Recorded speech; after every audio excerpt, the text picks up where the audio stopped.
감히 조상님 차례상을 발로 차 엎어! 저것이 사람의 자식이냐! 시집 온 13살 어린 며느리가 온 식구가 정성껏 차린 차례상을 발로 차 뒤집어 엎었습니다.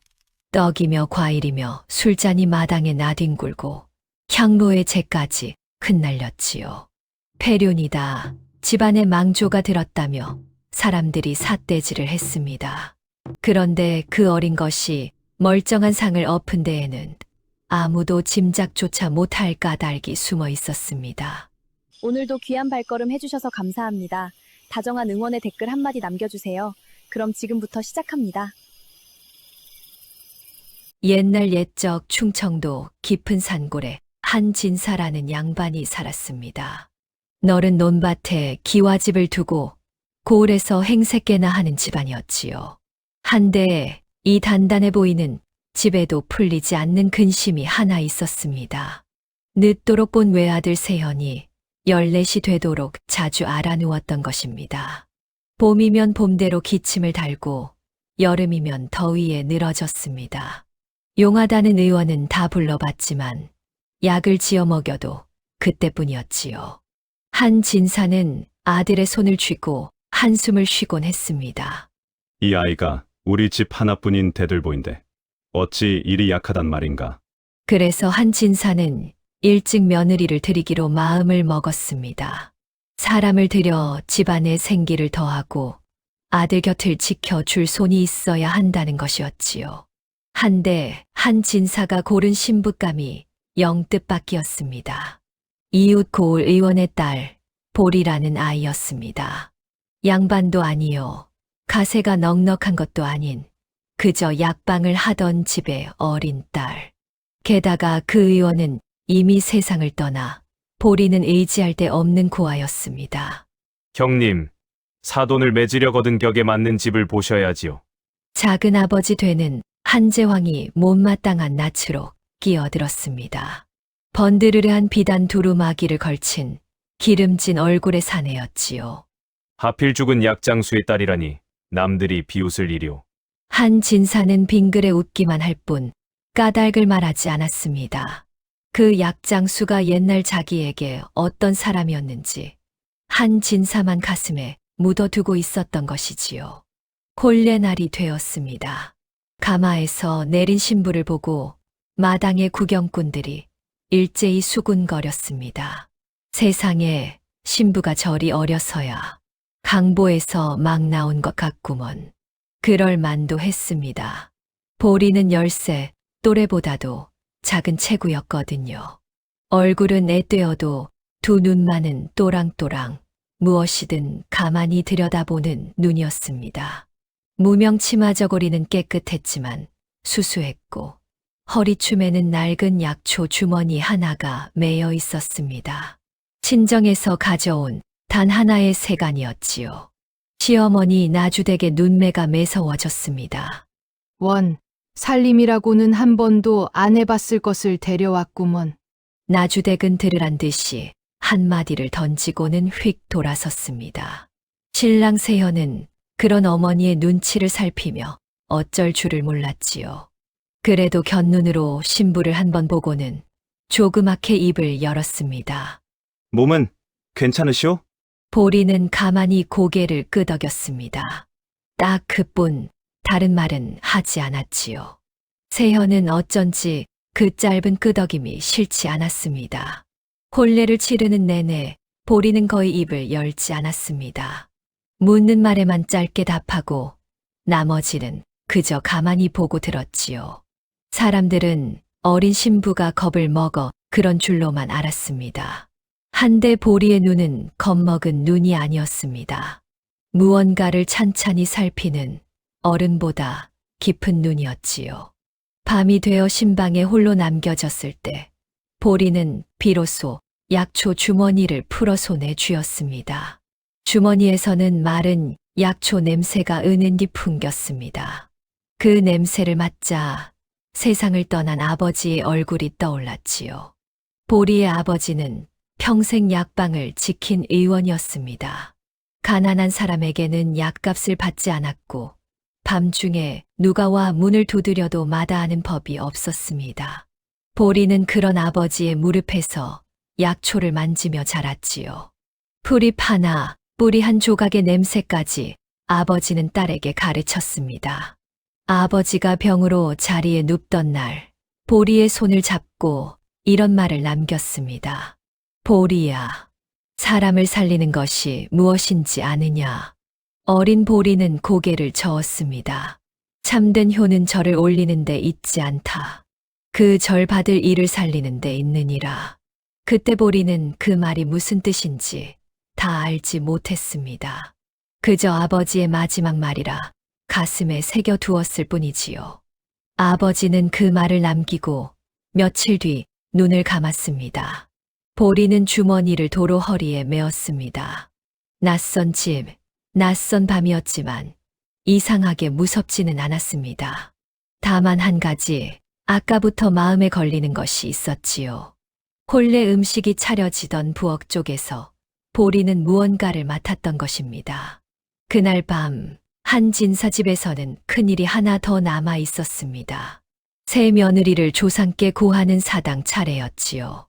이 집은 손이 귀한 집이라 며느리를 들이면 그날로 사당에 절을 올려 조상께 알리는 법도가 있었습니다.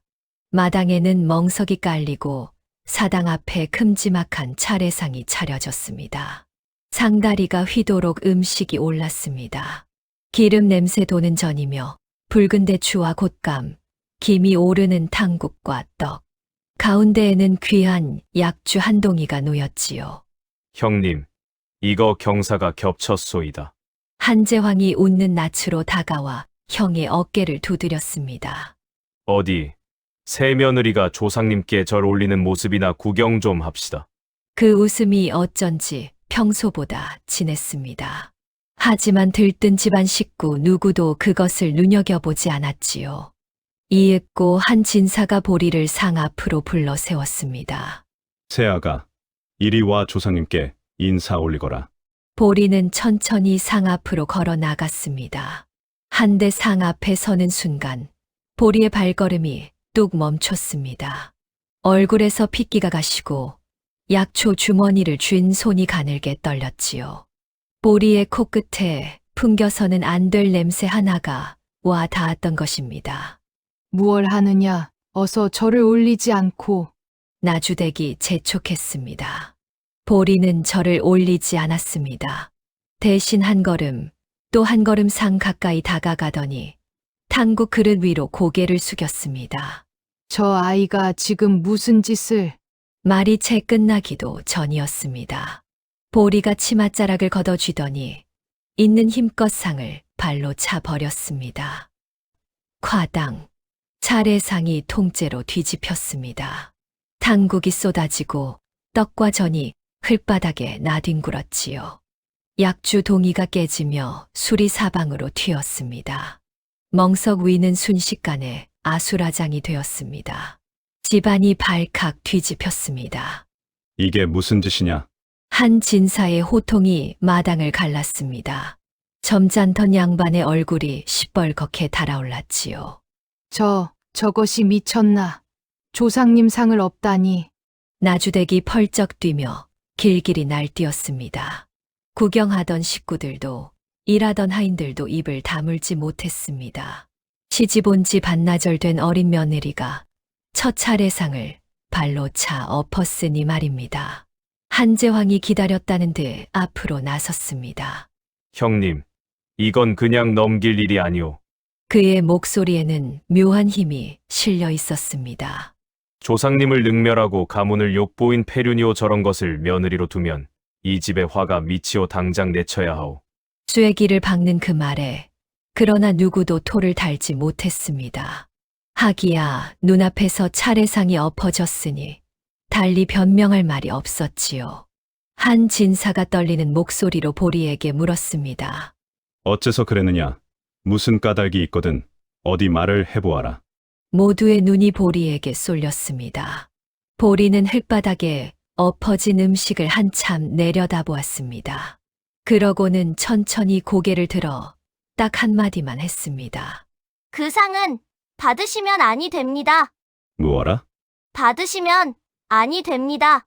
같은 말을 한 번 더 되풀이할 뿐 보리는 그 이상 아무것도 말하지 않았습니다. 왜 안 되는지, 무엇을 보았는지 입을 꾹 다물어 버린 것이지요. 한 진사의 얼굴이 더욱 어두워졌습니다. 끝내 까닭도 되지 못하면서 조상님 상을 엎었단 말이냐? 보리는 대답하지 않았습니다.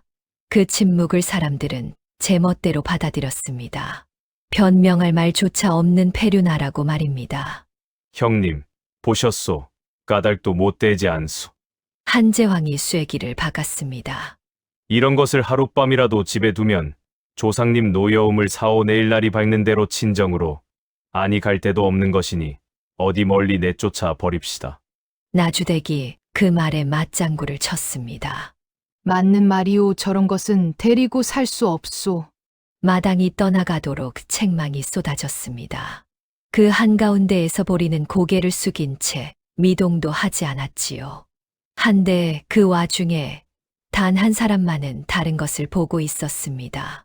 신랑 세현이었습니다. 세현은 책망하는 어른들 틈에서 가만히 보리의 손을 보고 있었습니다. 약초 주머니를 쥔 그 작은 손이 아까부터 멈추지 않고 떨리고 있었거든요. 겁이 나서 떠는 손이 아니었습니다. 무언가를 꾹 참고 있는 안간힘을 쓰는 손이었지요. 세현은 저도 모르게 한 걸음 나섰습니다.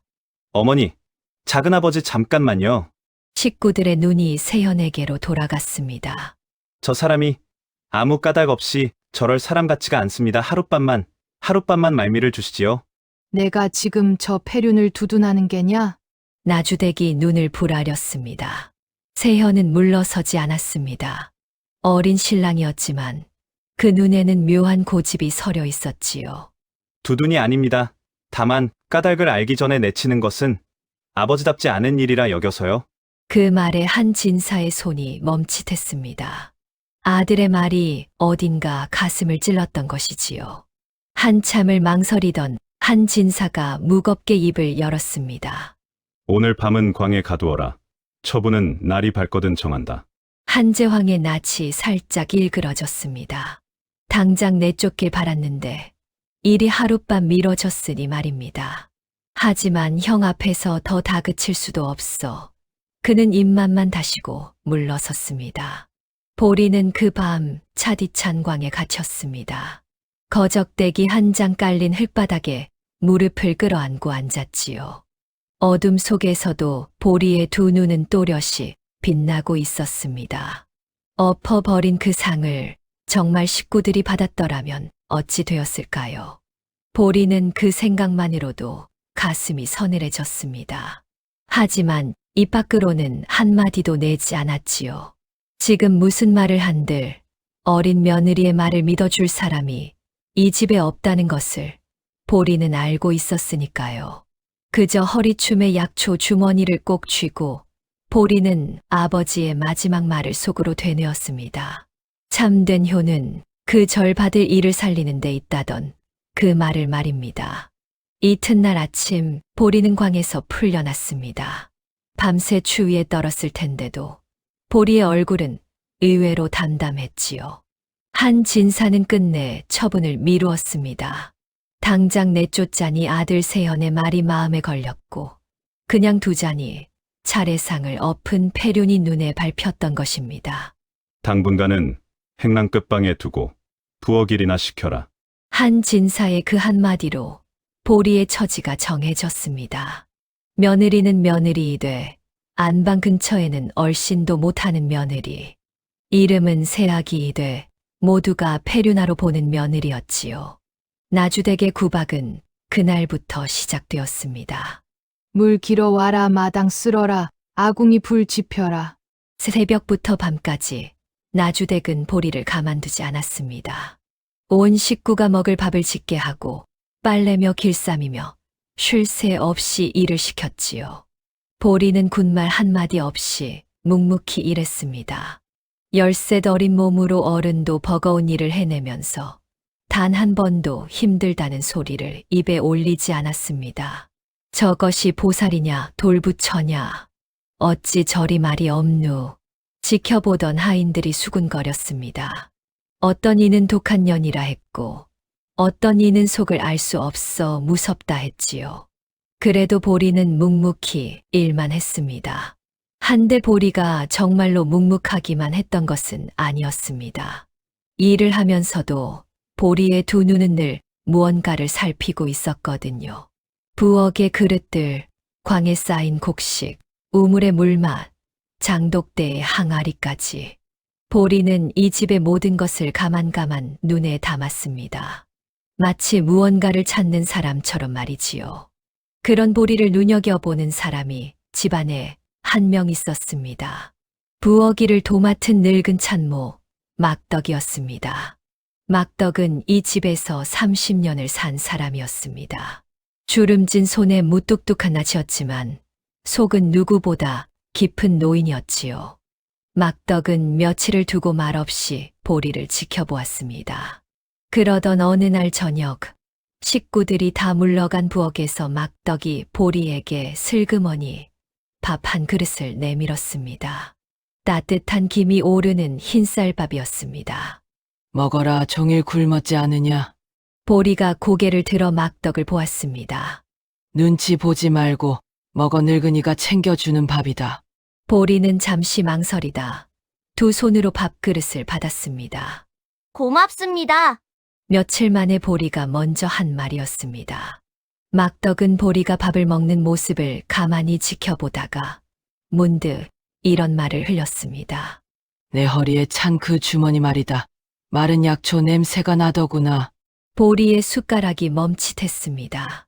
이 늙은이가 옛날에 한 의원께 큰 신세를 진 일이 있다 가난한 종년의 병을 약값도 안 받고 고쳐주신 분이었지. 그분 약방에서도 꼭 그런 냄새가 났더랬다. 막덕의 주름진 눈가가 촉촉해졌습니다. 세상에 그런 의원이 또 있을까 싶었는데 내 주머니에서 그 냄새가 나는구나. 보리는 아무 말도 하지 않았습니다. 하지만 밥그릇을 쥔 손에 가만히 힘이 들어갔지요. 막덕은 그 이상 캐묻지 않았습니다. 다만 그날 이후로 막덕은 남몰래 보리를 챙기기 시작했습니다. 이 집의 사정은 겉보기와는 사뭇 달랐습니다. 한 진사 집은 고을에서 행세하는 양반가였지만 정작 살림을 쥐고 흔드는 손은 따로 있었거든요. 바로 작은아버지 한제왕이었습니다. 한제왕은 형의 집에 얹혀 살다시피 했습니다. 제 살림은 진작 거덜을 냈으면서도 형의 너른 전답과 곶간을 제 것처럼 드나들었지요. 형이 사람 좋은 것을 빌미로 빚을 얻어쓰고는 형의 땅을 슬금슬금 저당 잡혔습니다. 형님, 이번 한 번만 더 도와주시오. 곧 갚으리다. 한제왕은 입버릇처럼 그 말을 했습니다. 하지만 갚는 법은 없었지요. 오히려 빈 문서를 차곡차곡 제 손에 모으고 있었습니다. 한 진사의 땅이 사실은 얼마나 한제왕에게 넘어가 있는지 사람 좋은 한 진사 본인조차 다 헤아리지 못할 지경이었습니다. 그런 한제왕에게 눈의 가시가 하나 있었으니 바로 조카 세현이었습니다. 세현은 한 진사의 하나뿐인 아들, 이 집의 종손이었습니다. 세현이 자라 가독을 이으면 한제왕이 그동안 노려온 전답이며 곶간이 모두 세현의 것이 되지요. 형만 있고 조카가 없다면 종손 자리는 한제왕에게 돌아옵니다. 그 사실을 한제왕은 늘 마음 한구석에 품고 있었습니다. 마침 세현은 몸이 약했습니다. 어려서부터 자주 앓는 아이였지요. 한제왕은 그 점을 묘하게 곱씹곤 했습니다. 쯔쯔, 저 아이가 명이 길어야 할 텐데. 겉으로는 조카를 걱정하는 척했지만 그 눈빛은 영 딴 데를 보고 있었습니다. 하루는 보리가 사랑채 마당을 쓸다가 우연히 한제왕의 목소리를 들었습니다. 한제왕이 낯선 사내 하나와 마주 앉아 수군거리고 있었지요. 보리는 비지를 멈추고 가만히 귀를 기울였습니다. 형님, 댁 재산이 이제 거의 다 내 손에 들어왔네. 한제왕의 목소리에 은근한 웃음이 묻어났습니다. 이제 걸림돌이라곤 조카 녀석 하나뿐이야. 그 녀석만 없으면 이 집은 통째로 내 것이지. 낯선 사내가 무어라 낮게 대꾸했습니다. 보리는 더 들으려 했지만 마침 나주댁이 부르는 소리에 자리를 떠야 했습니다. 하지만 보리의 가슴에는 그 말이 또렷이 박혔습니다. 조카만 없으면 이 집이 통째로 제 것이라던 그 서늘한 말이 말이지요. 보리는 그날 밤 잠을 이루지 못했습니다. 첫날 차례상에서 맡았던 그 냄새와 한재황의 그 말이 자꾸만 겹쳐졌거든요. 보리는 무언가를 알아챈 듯 했습니다. 하지만 여전히 입은 열지 않았지요. 증좌도 없이 작은 나리를 의심한다는 말이 이 집에서 어떻게 받아들여질지. 어린 며느리, 그것도 차례상을 엎은 페류나의 말을 누가 믿어줄지. 보리는 그것을 너무도 잘 알고 있었습니다. 그래서 보리는 말 대신 눈을 택했습니다. 입을 다물고 대신 더 깊이 보기로 한 것이지요. 한편 신랑 세현은 이 어린 아내가 자꾸만 마음에 걸렸습니다. 페류나라 손가락질 당하면서도 묵묵히 일만 하는 모습이 어쩐지 예사롭지 않았거든요. 어느 날 세현은 부엌 앞을 지나다 보리가 아궁이 앞에 쪼그려 앉은 것을 보았습니다. 여기서 무얼 하시오? 보리가 고개를 들었습니다. 세현은 잠시 머뭇거리다 품에서 무언가를 꺼내 내밀었습니다. 꽃감 두어 개였습니다. 어머니 몰래 가져왔소. 종일 일만 하니 이거라도 드시오. 보리는 곶감을 내려다보다 가만히 고개를 저었습니다. 도련님이 드십시오. 몸이 약하시니 단 것이 도련님께 더 필요합니다. 세현은 눈이 동그래졌습니다. 제 몸 약한 것을 얻지 않으냐는 듯한 얼굴이었지요. 내 몸 약한 건 어찌 아시오? 안색이 좋지 않으십니다. 보리는 그렇게만 답하고 다시 고개를 숙였습니다. 세현은 한참을 그 자리에 서 있었습니다. 이 어린 아내가 보면 볼수록 알 수 없는 사람이라는 생각이 들었거든요. 하지만 알 수 없다는 그 마음이 이상하게도 싫지가 않았습니다. 그렇게 보리가 시집 온 지 보름이 지났습니다.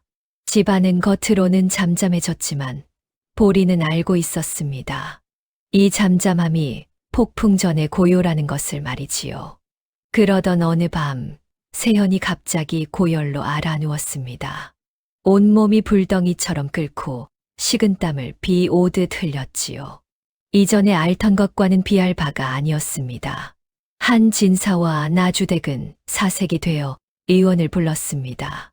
읍내에서 의원이 달려와 침을 놓고 약을 지었지만 세현의 열은 좀처럼 잡히지 않았습니다. 의원은 진땀을 흘리며 고개를 갸웃거렸지요. 이상한 일입니다. 보통 열병이라면 약이 들어야 하는데 영차도가 없으니 나주댁이 아들의 손을 부여잡고 울음을 터뜨렸습니다. 이 일을 어쩐단 말이오. 하나뿐인 자식이 이리 끓는데. 그 난리통에 한재황이 슬그머니 끼어들었습니다.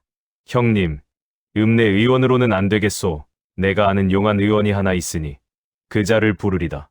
한 진사는 지푸라기라도 잡는 심정으로 고개를 끄덕였습니다. 한재황은 곧 사람을 보내겠노라며 서둘러 사랑채로 나갔지요. 한데 그 뒷모습을 보는 보리의 눈빛이 까닭 모르게 굳어졌습니다. 그날 밤 모두가 지쳐 잠든 깊은 시각이었습니다. 보리는 살그머니 세현의 방으로 들어갔습니다. 땀에 젖어 신음하는 세현의 머리맡에 앉아 보리는 가만히 그의 손목을 짚었습니다. 한참을 그렇게 맥을 살피던 보리의 얼굴이 점점 어두워졌지요. 보리는 소리 없이 부엌으로 내려갔습니다. 허리춤 약초 주머니를 풀고 어둠 속에서 손끝의 감각만으로 약초 몇 가지를 골랐습니다. 작은 약탕관에 물을 붓고 꺼져 가던 아궁이 불씨를 조심스레 되살렸지요. 이윽고 까만 탕약 한 사발이 우러났습니다. 보리는 그것을 들고 세현의 방으로 돌아갔습니다. 신음하는 세현을 일으켜 한 모금씩 천천히 탕약을 흘려 넣었습니다. 세현은 반쯤 정신이 든 채로 입에 닿는 쓴 약을 받아 삼켰지요. 누구요? 가만히 계십시오. 이걸 마시면 한결 나아지실 겁니다. 세현은 흐릿한 눈으로 보리를 알아보았습니다. 한데 무어라 더 묻기도 전에 다시 까무룩 잠이 들었지요. 보리는 날이 밝아올 때까지 세현의 곁을 지켰습니다. 이마에 수건을 갈아주고 식은땀을 닦아주면서 말이지요. 새벽녘이 되자 거짓말처럼 세현의 열이 내리기 시작했습니다. 거칠던 숨이 고르게 가라앉고 끓던 이마가 식어갔지요. 보리는 그제야 안도의 한숨을 내쉬고 조용히 방을 빠져나갔습니다. 아침에 깨어난 세현은 한결 가뿐해진 몸으로 일어났습니다. 식구들은 읍내 의원의 약이 뒤늦게 들었나 보다 하고 가슴을 쓸어내렸지요. 하지만 세현만은 간밤에 쓴 약과 곁을 지키던 누군가의 손길을 어렴풋이 기억하고 있었습니다. 그리고 그것이 누구였는지도 말입니다. 세현은 그날 아무에게도 그 일을 말하지 않았습니다. 다만 부엌 앞을 지나며 보리를 마주쳤을 때 가만히 눈인사를 건넸지요. 보리도 말없이 고개를 숙였습니다. 두 사람 사이에 누구도 모르는 작은 비밀 하나가 생긴 것입니다. 그런데 보리의 마음은 편치 않았습니다. 세현의 그 열병이 예사병이 아니라는 것을 보리는 알아챘거든요.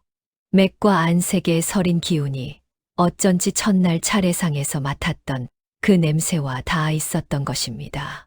하지만 보리는 이번에도 입을 열지 않았습니다. 증좌도 없이 무슨 말을 하겠습니까?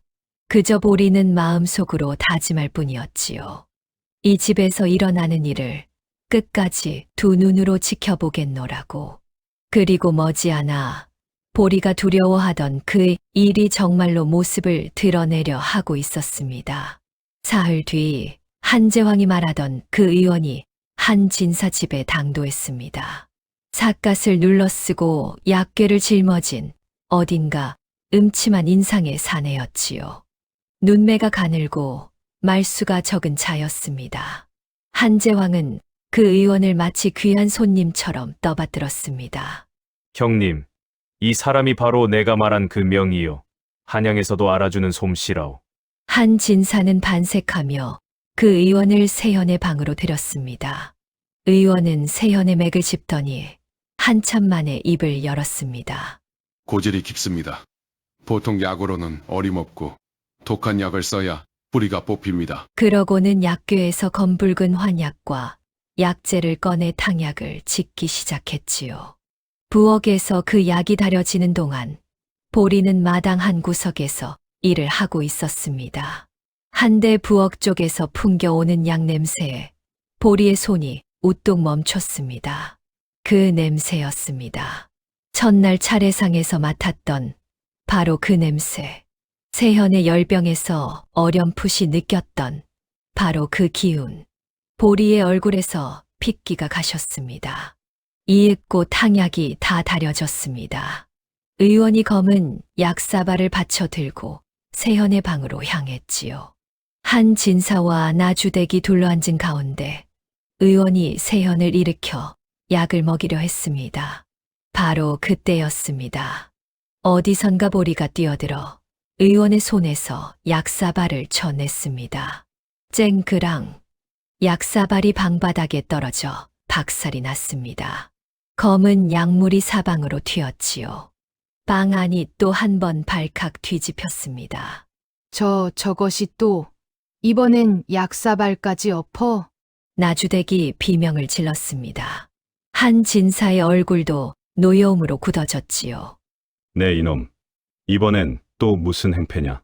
보리는 깨진 약사발 앞에 무릎을 꿇었습니다. 그러고는 고개를 들어 떨리지만 또렷한 목소리로 말했습니다. 이 약을 도련님께 드려서는 아니 됩니다. 무어라. 명의가 지은 약을 내까지 께 무얼 안다고. 한재왕이 펄쩍 뛰며 보리를 몰아세웠습니다. 형님, 보시오. 저것이 이제 도련님 약까지 망치려 드오. 저런 것을 두면 도련님 목숨이 위태롭소. 당장 내쫓아야 하오. 방 안의 분위기가 험악해졌습니다. 이번에야말로 보리를 두둔할 사람이 없어 보였지요. 차례상에 이어 약사발까지 엎었으니 누가 봐도 미친 짓이었으니까요. 한데 그 순간 자리에 누워있던 세현이 몸을 일으켰습니다. 잠깐만 기다리십시오. 세현의 목소리에 식구들이 멈칫했습니다. 지난번 제 열이 내린 밤을 기억하십니까? 읍내 의원의 약으로도 잡히지 않던 열이 하룻밤 사이 거짓말처럼 내렸지요. 식구들이 영문을 모르겠다는 얼굴로 세현을 보았습니다. 그날 밤 누군가 제게 쓴 약을 먹이고 밤새 곁을 지켰습니다. 그 손길로 제가 살아났습니다. 그게 누구였는지 저는 압니다. 세현의 눈이 보리에게 가 닿았습니다. 보리는 고개를 숙인 채 아무 말도 하지 않았지요. 하지만 세현의 그 말에 방 안의 공기가 미묘하게 흔들렸습니다. 저 사람이 약을 안다는 뜻입니다. 그런 사람이 이 약을 막았다면 한 번쯤 까닭을 들어봐야 하지 않겠습니까? 한재황의 낯빛이 험하게 일그러졌습니다. 어린 신랑이 아내에게 홀려 정신을 못 차리는구나. 약장수 딸년이 약 좀 안다고 명의를 능멸하란 말이냐. 말이 거칠어진 한재황을 한진사가 손을 들어 제지했습니다. 사람 좋은 한진사도 두 번이나 같은 일이 벌어지자 마음 한구석이 깨름칙했던 것이지요. 게다가 아들의 말까지 더해지니 무작정 보리를 내치기가 망설여졌습니다. 그 의원더러 오늘은 약을 짓지 말고 물러가 쉬라 하여라. 한진사의 그 한마디에 의원의 눈매가 가늘게 떨렸습니다. 의원은 황급히 약궤를 챙겨 방을 나갔지요. 그 뒷모습을 보리는 놓치지 않고 지켜보았습니다. 그날 밤 사랑채에서는 한바탕 언쟁이 벌어졌습니다. 한재황이 형을 붙들고 보리를 내쫓아야 한다며 끈질기게 물고 늘어졌지요. 형님, 더는 미룰 일이 아니오. 저 며느리가 차례상에 이어 약사발까지 엎었소. 한 번은 실수라 쳐도 두 번은 작정한 행패여. 저것을 그냥 두면 정말로 도련님께 화가 미친다니까. 한진사는 묵묵히 술잔만 기울였습니다. 그 옆에 세현이 무릎을 꿇고 앉아 있었지요. 아버지, 작은아버지 말씀은 앞뒤가 맞지 않습니다. 세현의 목소리는 떨렸지만 물러섬이 없었습니다. 저 사람이 정말 저를 해치려 했다면 어찌 지난 열병에 밤새 곁을 지켜 저를 살렸겠습니까? 저를 해칠 마음이라면 그냥 두면 그만이었을 텐데요. 한재황의 입가가 실룩였습니다. 그것이야말로 그 계집의 수작이지.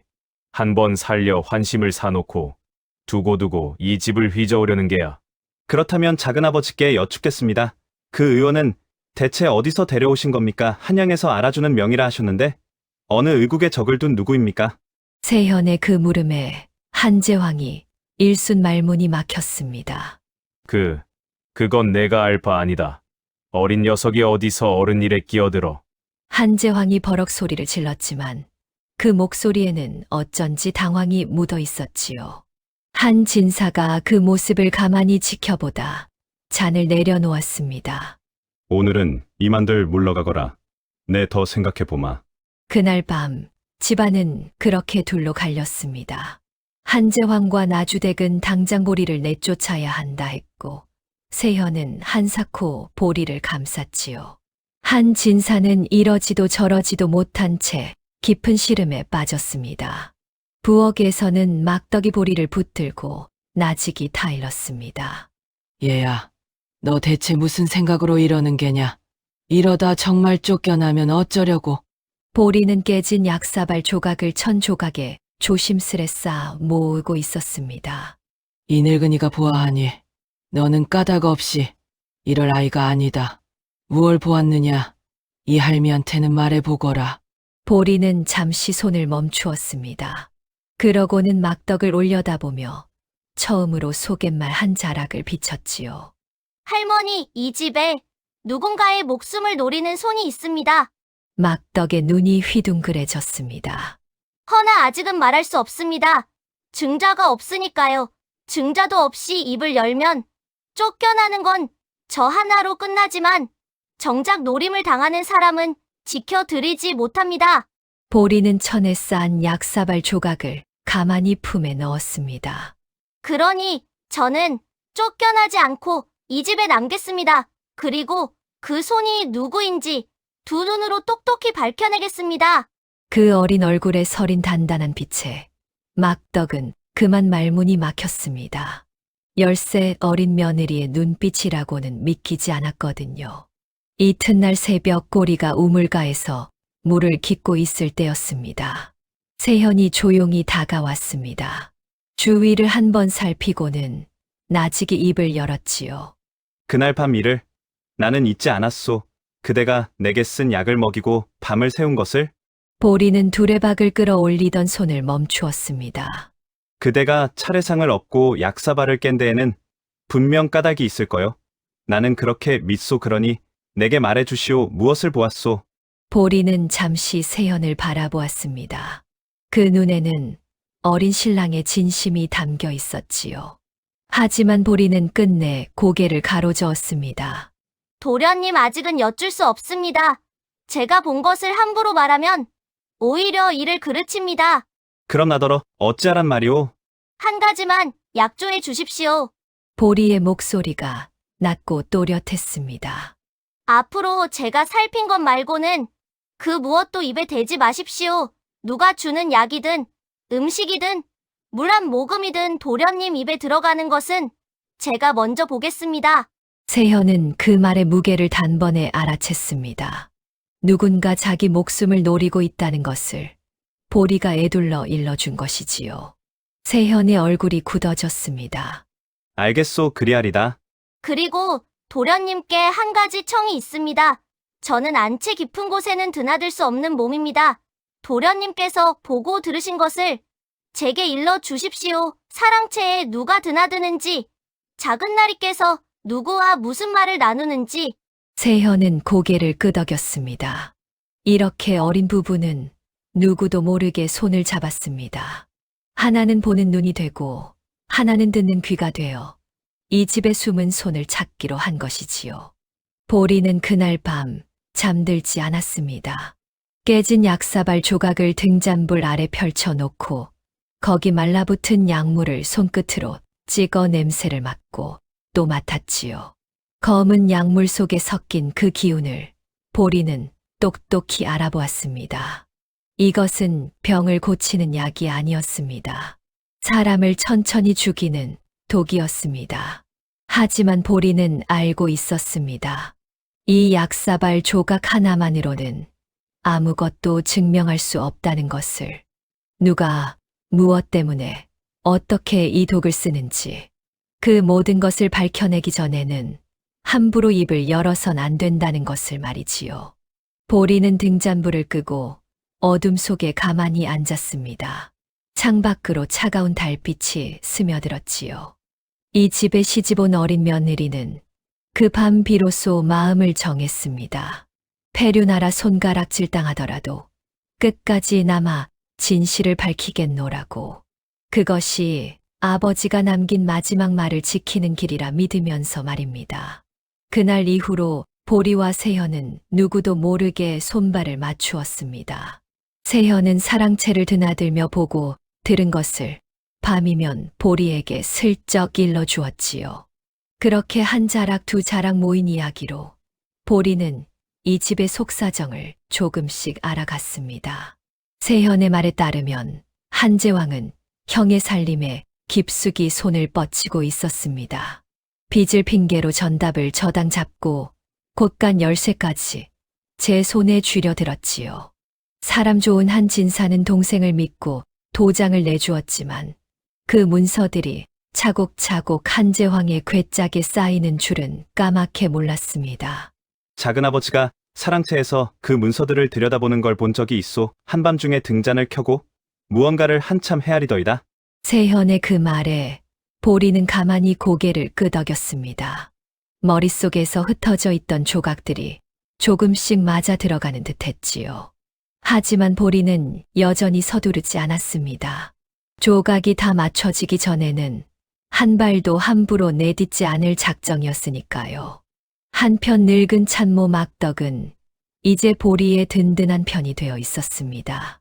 부엌일을 핑계로 보리를 곁에 두고 남의 눈을 가려주었지요. 하루는 막덕이 보리에게 옛 이야기 한 자락을 들려주었습니다.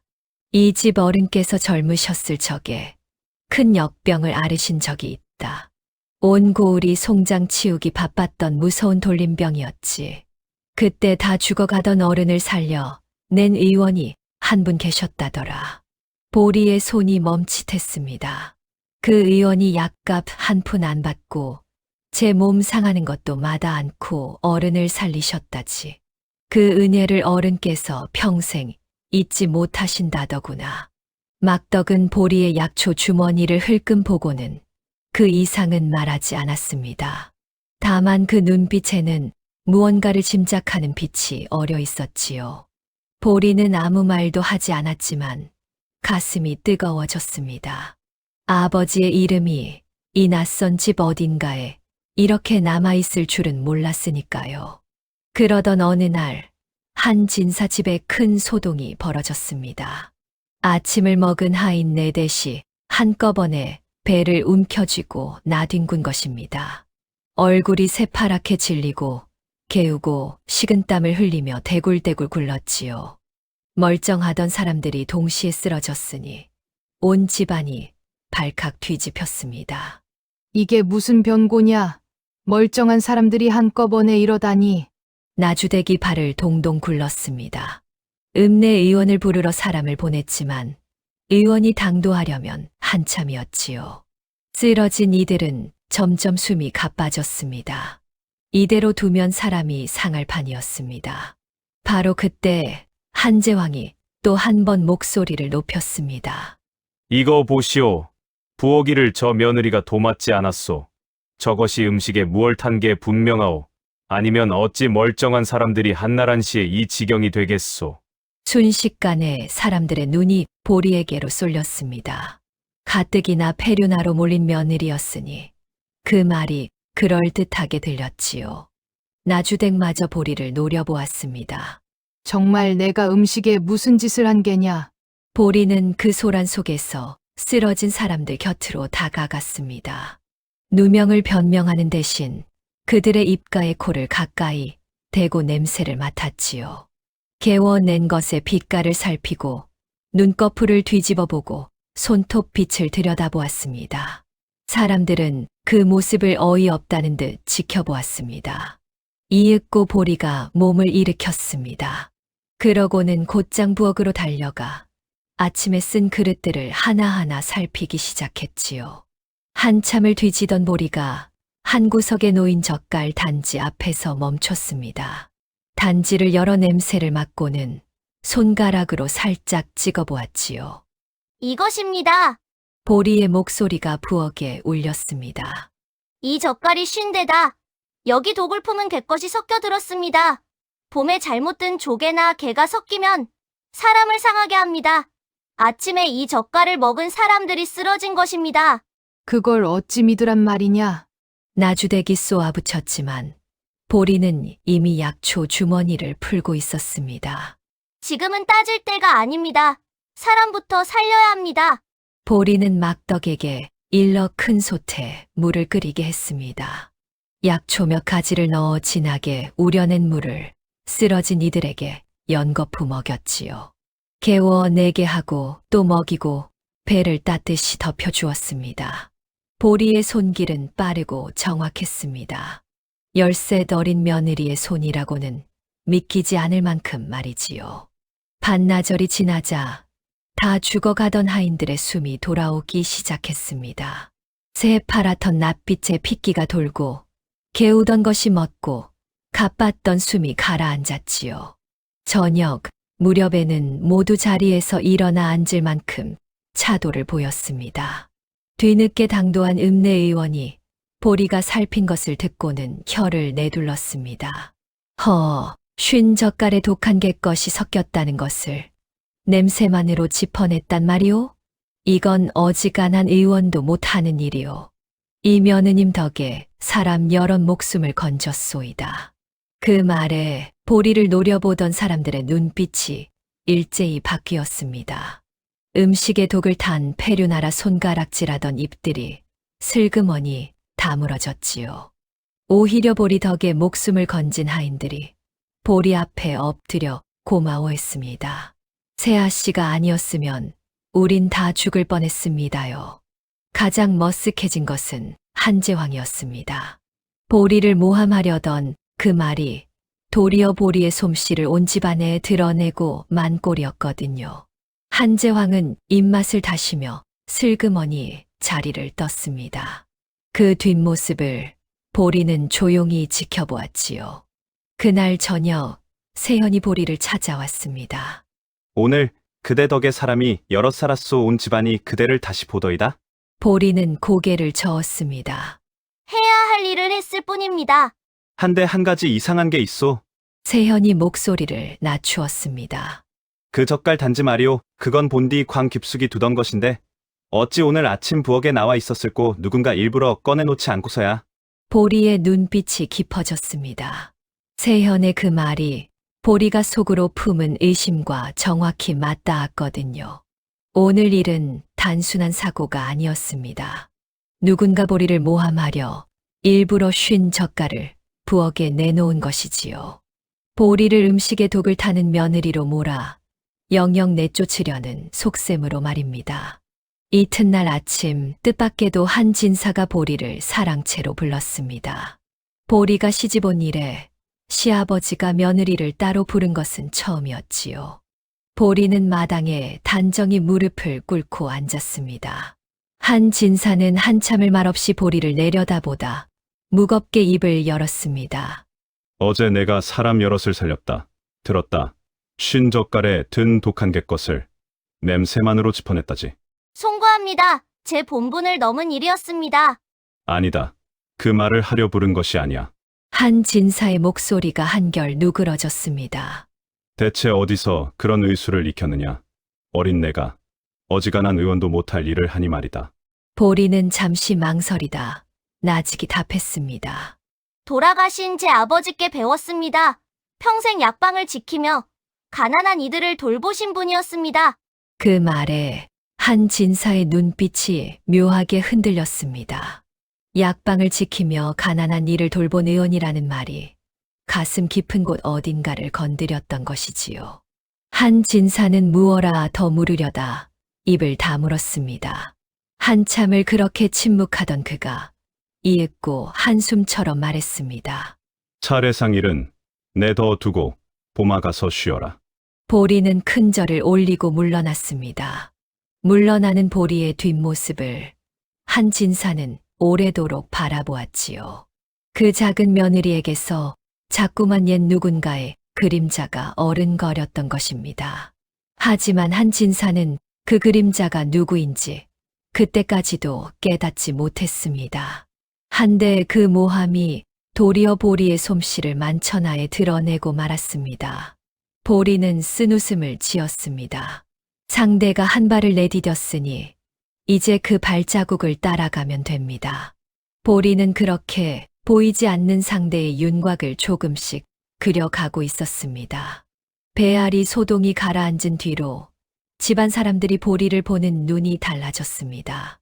폐륜하라 손가락질하던 입들이 슬그머니 잦아들고 그 어린 며느리가 예사롭지 않다는 말이 돌기 시작했지요. 하지만 보리는 그런 것에 마음을 두지 않았습니다. 정작 보리가 쫓는 것은 아직 그림자 속에 숨어 있었으니까요. 보리는 그 가짜 의원이 역마음에 걸렸습니다. 한 진사의 한마디에 약궤를 챙겨 나가긴 했지만 보리는 알고 있었거든요. 그자가 지은 약이 사람을 살리는 약이 아니라 천천히 죽이는 독이었다는 것을 말입니다. 그런 자가 순순히 멀리 떠났을 리 없었습니다. 며칠 뒤 보리는 세연에게 조용히 부탁을 했습니다. 도련님 읍내에 나가실 일이 있거든. 그 의원의 행방을 한번 살펴봐 주십시오. 정말 고을을 떠났는지를요. 세연은 이튿날 글공부를 핑계로 읍내에 나갔습니다. 그러고는 저녁 늦게 돌아와 보리에게 다급히 일렀지요. 그자가 떠나지 않았소. 읍내 주막에 그대로 묵고 있더이다. 떠난 척하고는 고을 어귀에 숨어 있던 게요. 보리의 눈빛이 깊어졌습니다. 역시 그자는 그냥 떠돌이 의원이 아니었습니다. 누군가의 부름을 기다리며 근처에 머물러 있는 것이지요. 한데 그뿐이 아니오. 세현이 목소리를 한층 낮추었습니다. 내가 그 주막을 멀찍이서 지켜보고 있었는데 해질 무렵에 웬 사내 하나가 그자를 찾아왔소. 삿갓을 깊이 눌렀었는데 걸음거리며 몸피가 어쩐지 눈에 익더이다. 세현은 잠시 망설이다 어렵게 말을 이었습니다. 작은아버지였소. 보리는 숨을 멈추었습니다. 두 사람이 주막 뒷방에서 한참을 수군거렸소. 그러고는 작은아버지가 그자에게 묵직한 돈주머니를 건네더이다. 멀어서 무슨 말인지는 못 들었지만 그 돈주머니만은 똑똑히 보았소. 흩어져 있던 조각들이 마침내 하나의 그림으로 맞아 들어갔습니다. 가짜 의원, 독이 든 약, 그리고 그자에게 돈을 건네는 한재황. 이 모든 것이 한 줄로 꿰어진 것이지요. 하지만 보리는 들뜨지 않았습니다. 세현이 본 돈주머니 하나로는 아직 아무것도 증명할 수 없었으니까요. 도련님 그자가 묵는 방을 제가 한번 봐야겠습니다. 세현이 깜짝 놀랐습니다. 그게 무슨 위험한 소리요? 여자 몸으로 어찌 주막에. 그자의 약궤를 보면 모든 것이 분명해집니다. 거기 무엇이 들었는지 저는 알아볼 수 있습니다. 보리의 목소리는 조용했지만 단단했습니다. 세현은 한참을 만류했지만 보리의 뜻을 꺾지 못했지요. 결국 두 사람은 막덕의 도움을 받기로 했습니다. 막덕은 마침 읍내장에 물건을 떼러 갈 일이 있었습니다. 보리는 막덕을 따라 장군 차림으로 나섰지요. 무명 수건을 머리에 두르고 등에 광주리를 진 보리는 영락없는 장터 심부름꾼 아이였습니다.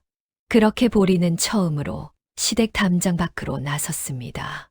장터는 사람으로 북적였습니다. 막덕이 물건을 흥정하는 사이 보리는 슬그머니 그 주막으로 향했지요. 마침 가짜 의원은 자리를 비우고 없었습니다. 점심나절 어딘가로 나간 모양이었지요. 보리는 주막 안악에게 약 지으러 왔다 둘러대고는 그자가 묵는 뒷방으로 살그머니 들었습니다. 방 한 구석에 그 약궤가 놓여 있었습니다. 보리는 떨리는 손으로 약궤의 서랍을 하나하나 열었지요. 온갖 약재가 칸칸이 들어 있었습니다. 그중 대부분은 흔한 약초였지만 맨 아래 서랍에서 보리의 손이 멈췄습니다. 기름종이에 쌓인 검붉은 가루 한 봉지였습니다. 보리는 그것을 코끝에 가까이 대고 냄새를 맡았습니다. 순간 등줄기가 서늘해졌지요. 바로 그 냄새였습니다. 첫날 차례상에서 세현의 약사발에서 그리고 세현의 열병에서 맡았던 그 독. 그 모든 독의 뿌리가 바로 이 한 봉지에 들어 있었던 것입니다. 이것은 보통 독이 아니었습니다. 한 번에만 있으면 단번에 사람을 쓰러뜨리지만 조금씩 오래 쓰면 병든 것처럼 서서히 사람을 말려 죽이는 독. 세현이 어려서부터 자주 알았던 까닭이 보리는 그제야 짐작이 갔습니다. 누군가 오랫동안 아주 조금씩 이 독을 세현에게 먹여왔던 것이지요. 보리는 그 가루를 아주 조금 종이의 더러품에 숨겼습니다. 약궤를 본디대로 닫아두고 보리는 황급히 주막을 빠져나왔지요. 등 뒤에서 누가 부르는 것만 같아 가슴이 마구 뛰었습니다. 다행히 막덕이 장터 어귀에 서 보리를 기다리고 있었습니다. 할머니, 어서 가십시다. 보리의 얼굴이 하얗게 질린 것을 보고 막덕은 더 묻지 않았습니다. 두 사람은 서둘러 집으로 발길을 돌렸지요. 돌아오는 길 내내 보리는 품속에 싼 그 독 가루를 꼭 쥐고 있었습니다. 집에 돌아온 보리는 밤이 되어 세현을 조용히 불렀습니다. 도련님, 이제 거의 다 밝혀졌습니다. 세현이 마른 침을 삼켰습니다. 도련님의 열병도, 첫날 그 차례상도, 그 약사발도 모두 한 가지 독에서 비롯되었습니다. 그리고 그 독을 댄 자가 그 의원입니다. 그 의원에게 돈을 주고 독을 쓰게 한 사람이 누구인지도 이제 도련님과 저는 압니다. 세현의 얼굴이 비통하게 일그러졌습니다. 제 목숨을 노린 자가 다름 아닌 작은아버지라는 것을 이제 똑똑히 알게 되었으니까요. 어찌 그럴 수가 한 핏줄인데. 도련님 아직은 마음을 단단히 잡으셔야 합니다. 우리에게는 이 독한 봉지와 도련님이 보신 돈주머니가 있을 뿐입니다. 이것만으로 작은 나리를 고발하면 도리어 우리가 무고로 몰립니다. 보리는 차분하게 말을 이었습니다. 조금만 더 기다리십시오. 그자가 다시 독을 쓰려 할 때 그 자리를 잡아야 합니다. 빠져나갈 수 없는 자리를요. 세현은 고개를 끄덕였습니다. 어린 부부는 그렇게 마지막 한 걸음을 남겨두고 있었습니다. 한편 한진사도 이 무렴 마음이 크게 기울어 있었습니다. 배아리 소동에서 사람을 살린 며느리의 솜씨를 두 눈으로 보았고 그 며느리에게서 자꾸만 예진이네 그림자가 어른거렸거든요. 한진사는 며느리를 내치자던 동생의 채근을 더는 귀담아 듣지 않았습니다. 오히려 동생을 보는 눈에 어렴풋한 의심이 깃들기 시작했지요. 모든 것이 보리의 뜻대로 흘러가는 듯 했습니다. 독의 정체도 밝혀냈고 세현은 보리를 믿었고 한진사의 마음도 돌아섰습니다. 이제 결정적인 한순간만 잡으면 모든 진실이 드러날 참이었지요. 하지만 보리는 한 가지를 미처 헤아리지 못했습니다. 궁지에 몰린 짐승이 가장 무섭다는 것을 말입니다. 한재왕은 어리석은 자가 아니었습니다. 조카가 읍내를 기웃거리고 며느리가 장터에 나갔다 온 것을 그는 이미 눈치채고 있었지요. 그날 밤 한재왕은 사랑채에 홀로 앉아 있었습니다. 등잔불 아래 그의 얼굴에 서늘한 그늘이 드리워졌습니다. 하루 강아지 같은 것들이 감히 내 일을 캐고 다녀? 그는 입술을 비틀며 중얼거렸습니다. 일이 되었으니 차라리 잘됐다 한꺼번에 끝을 봐야겠어. 한재왕의 눈에 독한 빛이 번뜩였습니다. 그는 이제 조금씩 독을 먹이는 더딘 방법을 버리기로 했습니다. 대신 한 번에 그것도 거추장스러운 것들을 모조리 쓸어버릴 수단을 떠올린 것이지요. 보리가 거의 다 잡았다고 여긴 그 순간 진짜 위기는 이제부터 시작이었습니다. 한재왕은 형의 살림을 야금야금 갉아먹으며 여기까지 온 자였습니다. 사람의 마음을 읽고 약점을 찾는 데는 누구보다 능한 자였지요. 조카와 며느리가 제 뒤를 캐고 다닌다는 것을 안 순간 한재왕은 거꾸로 그들을 올가맬 궁리를 시작했습니다. 먼저 그는 며느리가 어떻게 제 일을 알아챘는지를 헤아렸습니다. 며느리는 안채 밖으로 함부로 나다닐 수 없는 몸이었지요. 그런 며느리가 읍내 장터까지 다녀온 데에는 분명 누군가 손을 빌려준 자가 있을 터였습니다. 한재왕의 눈이 늙은 참모 막덕에게 가 닿았습니다. 저 늙은 것이 그 며느리를 싸고 도는구나.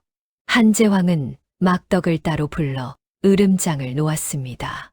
이봐, 할멈 자네가 그 며느리를 데리고 장터에 다녀왔다지 무슨 꿍꿍이로 그런 짓을 했나?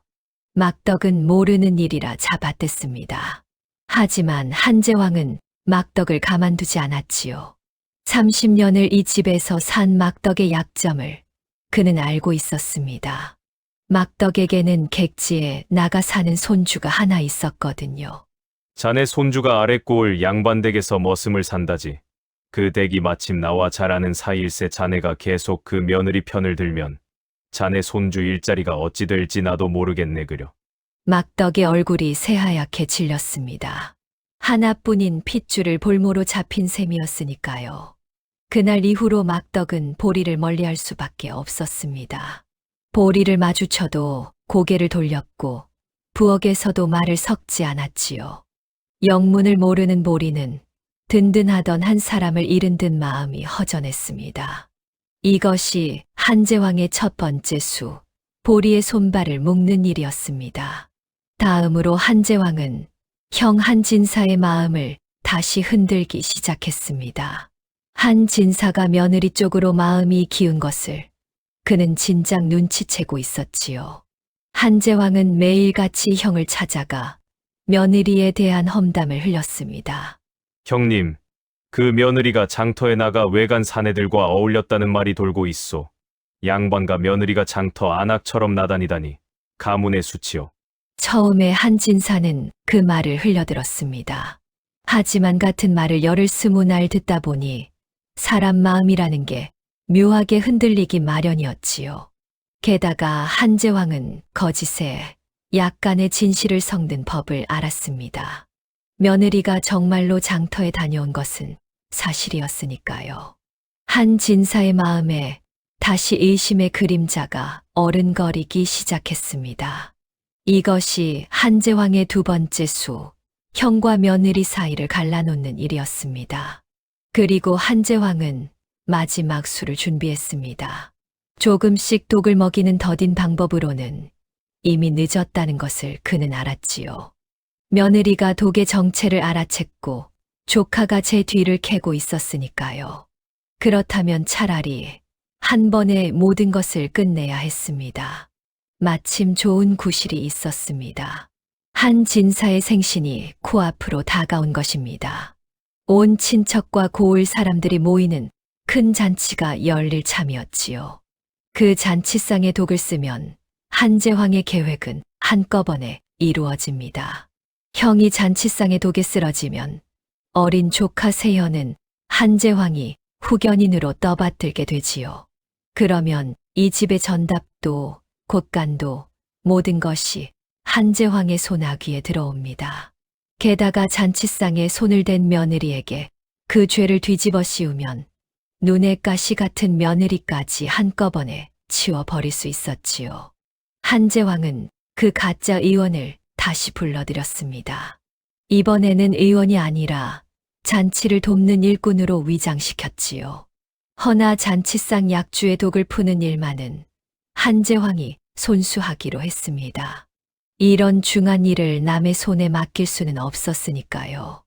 그리고 그 독을 며느리가 탄 것처럼 꾸미기 위해 한제왕은 한 가지 술수를 더 부렸습니다.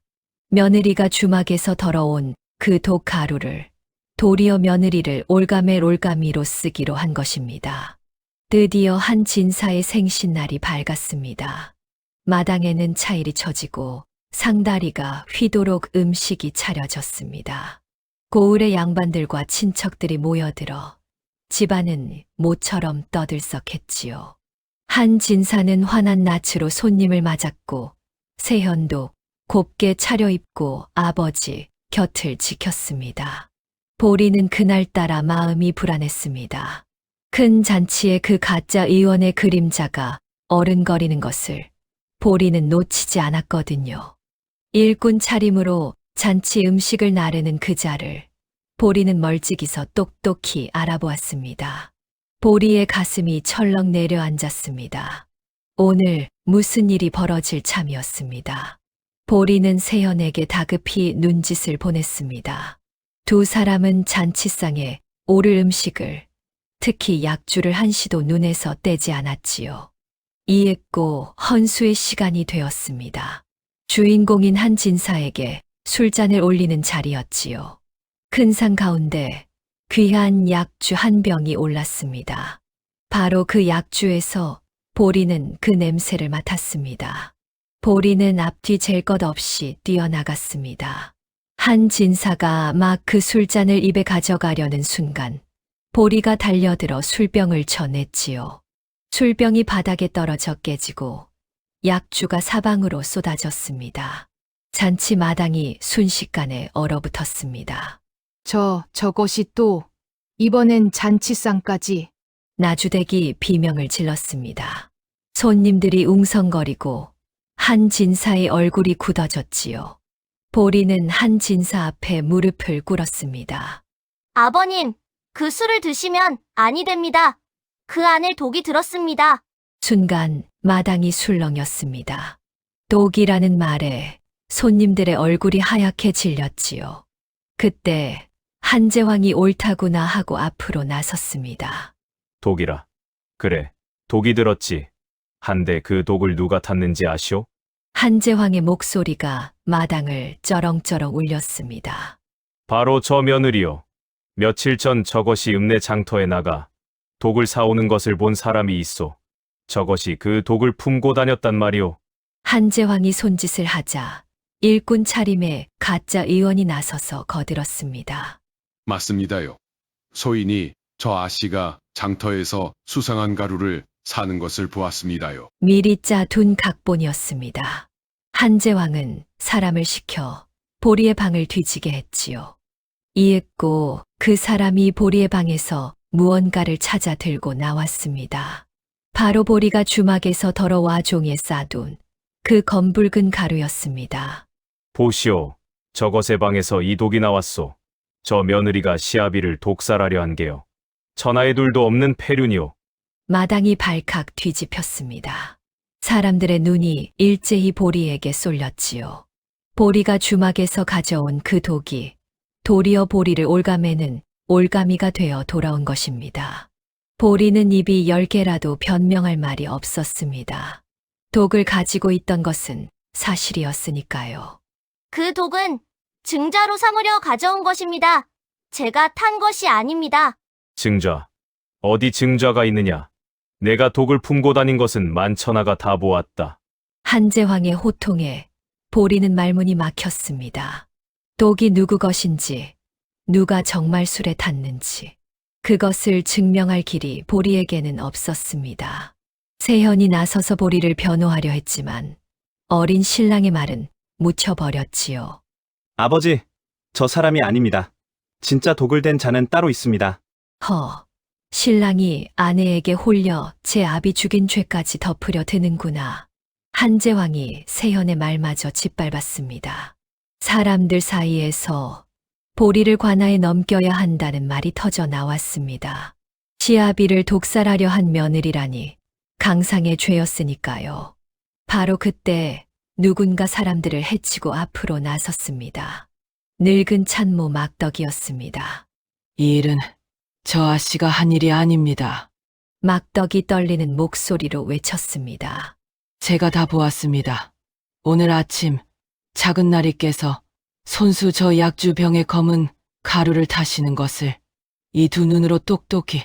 손주를 볼모로 잡혀 여태 입을 다물어 온 막덕이 보리가 끌려가는 꼴은 참아두고 볼 수 없어 끝내 입을 연 것이었습니다.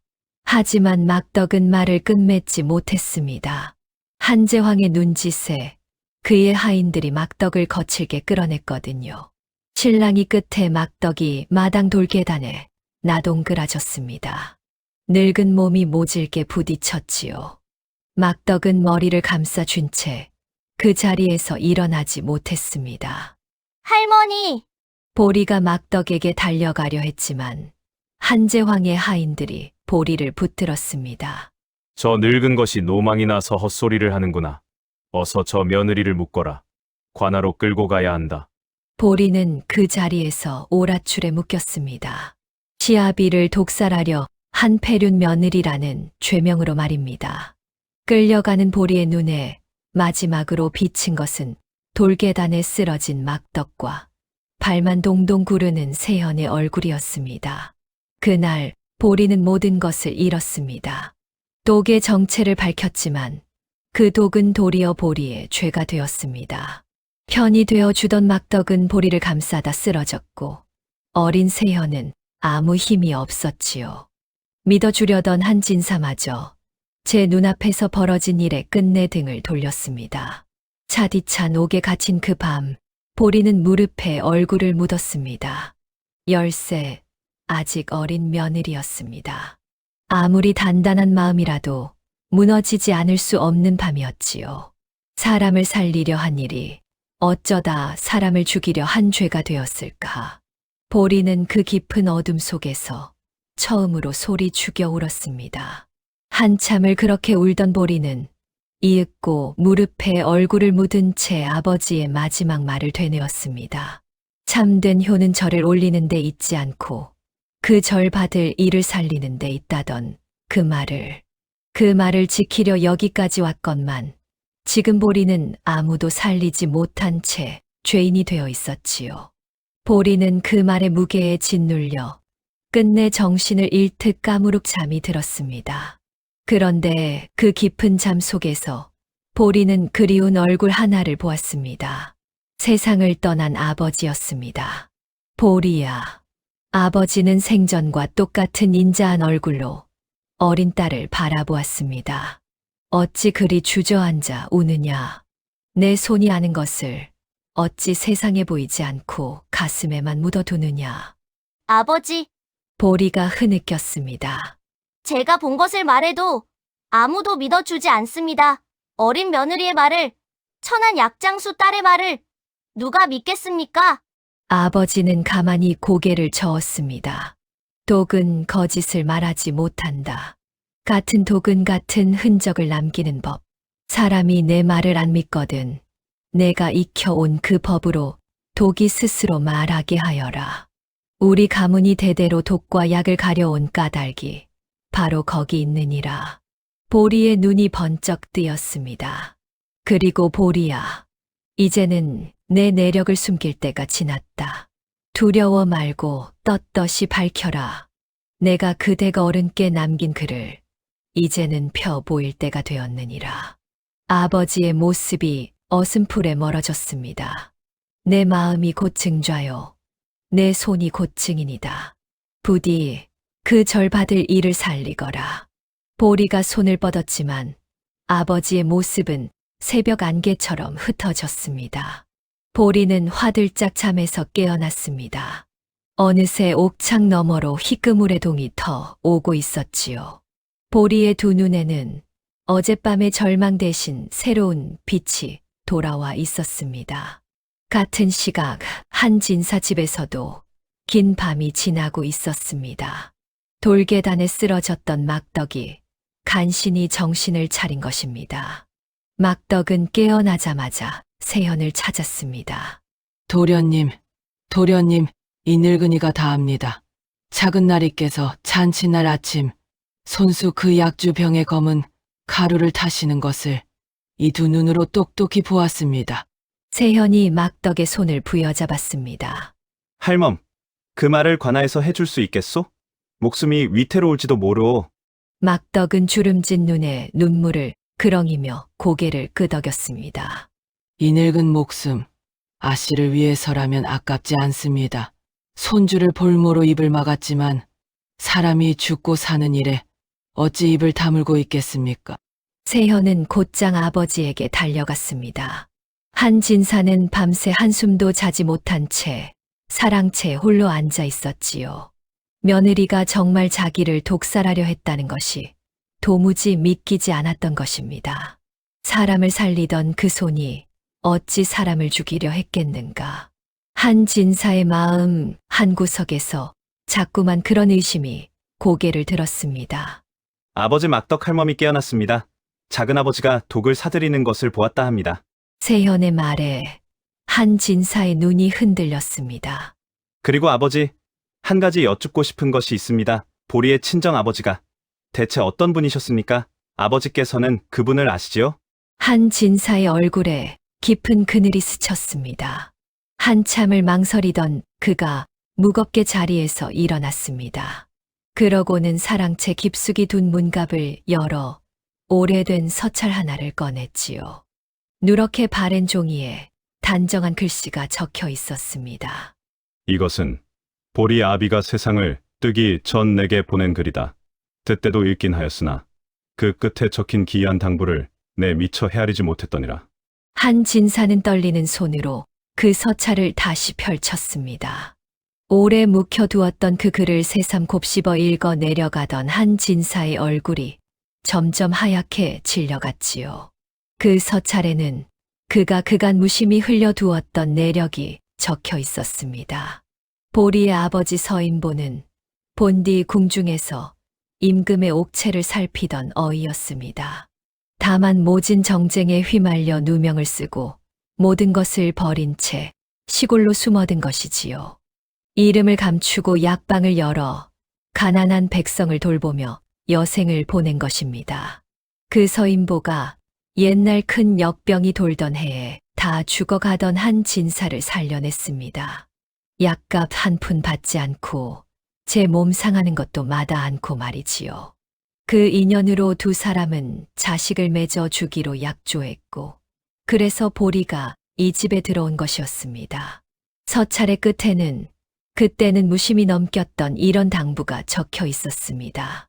내 딸 보리는 우리 가문이 대대로 이어온 독과 약을 가리는 눈을 지녔소. 어려도 그 손은 어떤 의원보다 밝으니 혹 이 아이가 무언가를 한사코 맞거든 부디 의심하지 말고 한 번만 믿어주시오. 그것이 곧 사람을 살리는 길일 것이오. 한 진사의 손에서 서찰이 떨어졌습니다. 며느리가 차례상을 엎고 약사발을 깨고 잔치상에 술을 쳐 낸 그 모든 일이 바로 이 당부가 일러준 그대로였던 것입니다. 은인이 죽기 전 신신당부한 그 한마디의 뜻을 한 진사는 이제야 비로소 깨달았습니다. 제가 살리려 했던 며느리를 도리어 죄인으로 내몬 것이지요. 그리고 진짜 독을 댄 자가 누구인지도 말입니다. 내가 큰 죄를 지었구나. 한 진사는 서찰을 부여잡고 자리에서 벌떡 일어났습니다. 어서 관하로 가자. 늦기 전에 그 아이의 누명을 벗겨야 한다. 이튿날 고을관아 마당에 사람들이 구름같이 모여들었습니다. 시아비를 독살하려 한 폐륜 며느리를 문초한다는 소문에 온 고을이 들썩였지요. 현감이 높지게 앉고 그 앞에 보리가 오랏줄에 묶인 채 끌려 나왔습니다. 한쪽에는 한제왕이 점잖은 낯으로 앉아 있었습니다. 그 곁에는 어제 잔치에서 보리를 고발한 그 일꾼 차림의 의원이 증인이랍시고 나와 있었지요. 모든 것이 제 뜻대로 흘러간다 여기며 한제왕은 입가에 옅은 웃음마저 띠고 있었습니다. 현감이 보리를 내려다보며 호령했습니다. 네, 이 며느리 시아비의 잔치상에 독을 타려 한 죄 인정하느냐? 보리가 천천히 고개를 들었습니다. 어젯밤 옥에서 본 아버지의 얼굴을 떠올리며 보리는 또렷한 목소리로 입을 열었습니다. 인정할 수 없습니다. 저는 독을 타지 않았습니다. 도리어 그 독으로부터 시아버님을 지키려 했을 뿐입니다. 저 뻔뻔한 것 좀 보시오. 제 방에서 독이 나왔는데도 발뺌이라니. 한제왕이 끼어들었습니다. 현감나리, 더 들으실 것도 없소. 저것의 방에서 나온 독가루가 곧 증저요. 어서 엄히 다스리시오. 보리는 한제왕을 똑바로 바라보았습니다. 그러고는 현감을 향해 조용하지만 단단한 목소리로 청했습니다. 현감, 날이 한 가지만 청하옵니다. 제 방에서 나온 그 독과 잔치상 술병에 남은 찌끼와 그리고 한 가지를 더 비교해 주십시오. 독은 거짓을 말하지 못합니다. 같은 독은 반드시 같은 흔적을 남깁니다. 현감이 눈썹을 치켜 올렸습니다. 한 가지를 덜하니 그게 무엇이냐? 읍내 주막에 묻고 있는 한 의원의 약궤를 가져다 살펴주십시오. 그 맨 아래 서랍에 검붉은 가루 한 봉지가 들어있을 것입니다. 3가지 독이 같은 것이라면 그 독이 어디서 나왔는지도 절로 드러날 것입니다. 한제왕의 얼굴에서 웃음기가 가셨습니다. 현감은 즉시 사람을 보내 주막에 있는 그 약궤를 가져오게 했지요. 그리고 사령에게 턱짓하여 보리를 묶고 있던 오랏줄부터 풀어주게 하였습니다. 이윽고 그 약궤가 관아 마당에 당도했습니다. 맨 아래 서랍에서 정말로 검붉은 가루 한 봉지가 나왔습니다. 보리는 3가지를 나란히 놓고 제 약초 주머니를 풀었습니다. 어려서부터 아버지께 배워온 가문의 법대로 은으로 만든 침을 꺼내 3가지 독에 차례로 담갔지요. 잠시 후 은침이 모두 똑같이 검푸르게 변했습니다. 보십시오. 3독이 같은 빛으로 은을 물들였습니다. 같은 독이라는 뜻입니다. 제 방에서 나온 독, 잔치상의 독, 그리고 저 의원의 약궤에 든 독이 모두 한 뿌리에서 나왔습니다. 마당이 술렁였습니다. 보리는 멈추지 않고 말을 이었습니다. 저 의원은 며칠 전 시아버님 댁의 명의로 불려와 도련님께 약을 지었습니다. 한데 그 약에서도 같은 냄새가 났습니다. 도련님이 어려서부터 까닭 없이 알아온 것도 누군가 오래도록 이 독을 조금씩 먹였기 때문입니다. 그러자 증인이랍시고 나와 있던 가짜 의원의 얼굴이 새파랗게 질리기 시작했습니다. 보리의 말이 한치의 빈틈도 없이 들어맞았으니까요. 심상찮은 낌새를 챈 현감이 사령을 시켜 그 의원부터 그 자리에 꿇어앉혔습니다. 바로 그때 관아 마당으로 한 진사가 헐레벌떡 뛰어들었습니다. 손에는 그 누렇게 바랜 서찰을 꼭 쥐고 있었지요. 현감 나리. 그 아이는 죄가 없소이다.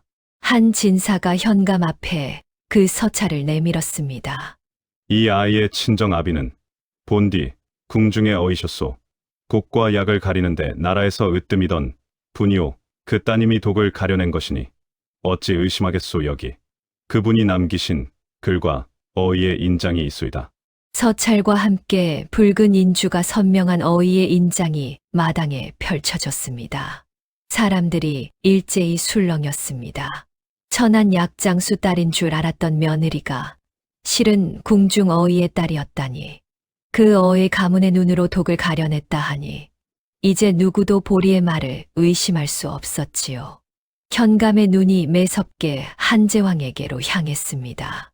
이 독이 저 의원에게서 나왔고 저 의원은 내가 불러들인 자라지 한제왕. 내 할 말이 있느냐? 한제왕의 낯빛이 하얗게 질렸습니다. 하지만 그는 호락호락 무너지지 않았지요. 나는 모르는 일이오. 그 의원이 멋대로 한 짓이지. 내가 어찌 알겠소. 저 며느리가 독을 품고 다닌 것은 만천하가 다 본 일이오. 한제왕이 끝까지 발뺌하며 의원에게 죄를 떠넘기려 했습니다. 바로 그 순간 꿇어 앉아 있던 가짜 의원이 고개를 번쩍 들었습니다. 제게 모든 죄를 뒤집어 씌우려는 한제왕을 보고 그자의 눈에 도끼가 서렸지요. 이런 죽일 놈을 보았나? 나 혼자 한 일이라고? 가짜 의원이 악을 쓰며 외쳤습니다.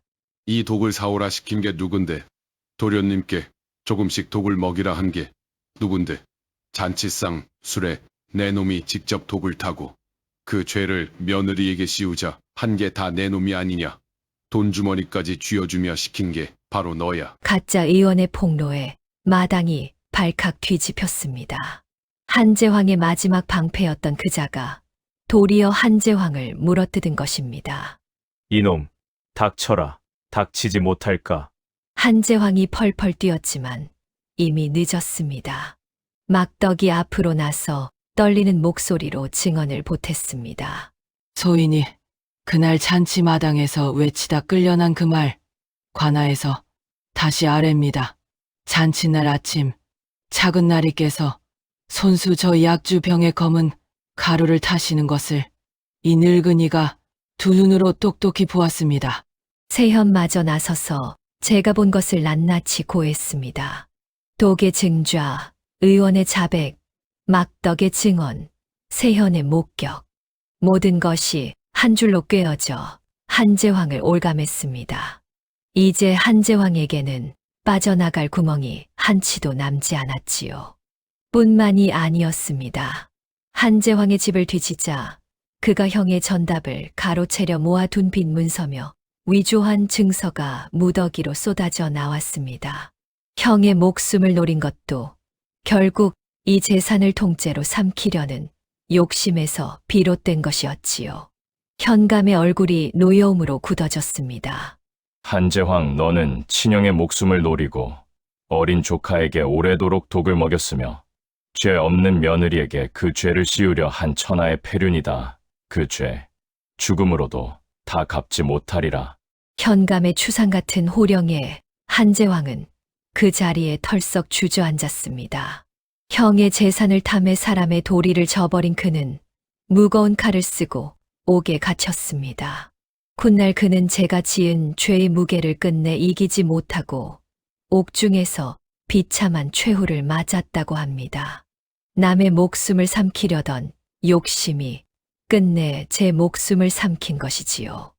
이로써 보리는 씌워졌던 누명을 깨끗이 벗었습니다.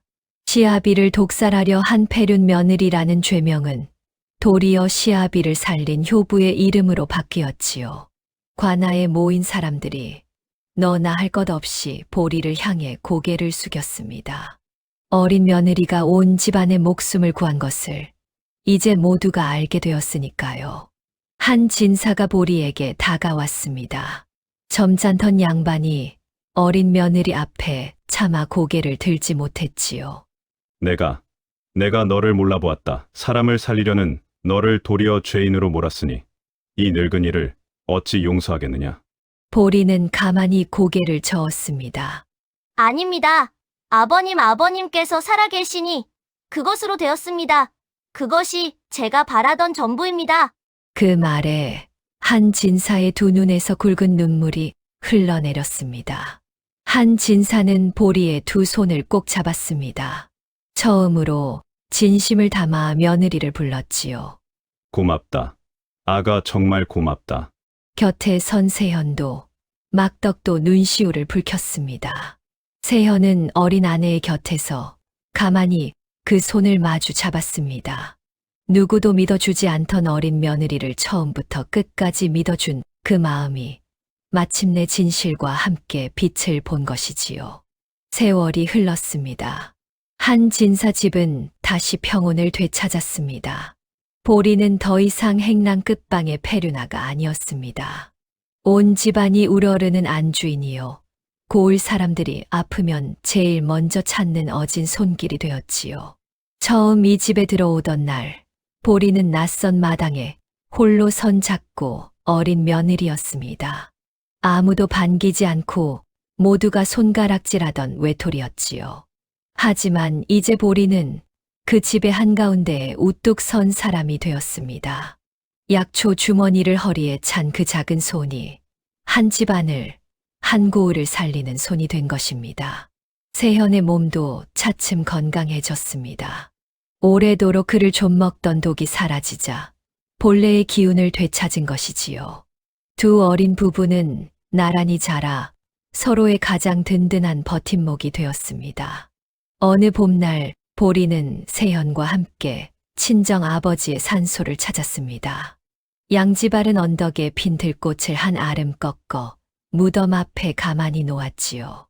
보리는 그 앞에 절을 올리며 마음속으로 아버지께 고했습니다. 아버지, 이제 저는 그 말의 뜻을 압니다. 참된 효는 절을 올리는 데 있지 않고 그 절 받을 이를 살리는 데 있다는 그 말을요. 저는 산 사람을 지켰습니다. 아버지께서 가르쳐 주신 그 손으로 사람을 살렸습니다. 봄바람이 불어와 들꽃을 가만히 흔들었습니다. 마치 아버지가 어린 딸의 머리를 쓰다듬어 주는 것만 같았지요. 보리의 얼굴에 비로소 환한 미소가 피어올랐습니다. 참된 효란 죽은 이의 상 앞에 절을 올리는 데 있는 것이 아니라 산 사람을 살리고 지키는 데 있는 법입니다. 보리는 그 어린 나이에 누구보다 먼저 그 뜻을 깨달은 며느리였지요. 이 이야기는 사람을 살리는 마음이 결국 모든 거짓을 이긴다는 것을 오늘날까지 전해주고 있습니다. 다음 영상을 빠르게 만나보시려면 좋아요와 구독을 눌러주세요. 지금 화면에 나오는 더 재미있는 영상들도 함께 해주세요. 그럼 모두 행복한 하루 보내세요. 감사합니다.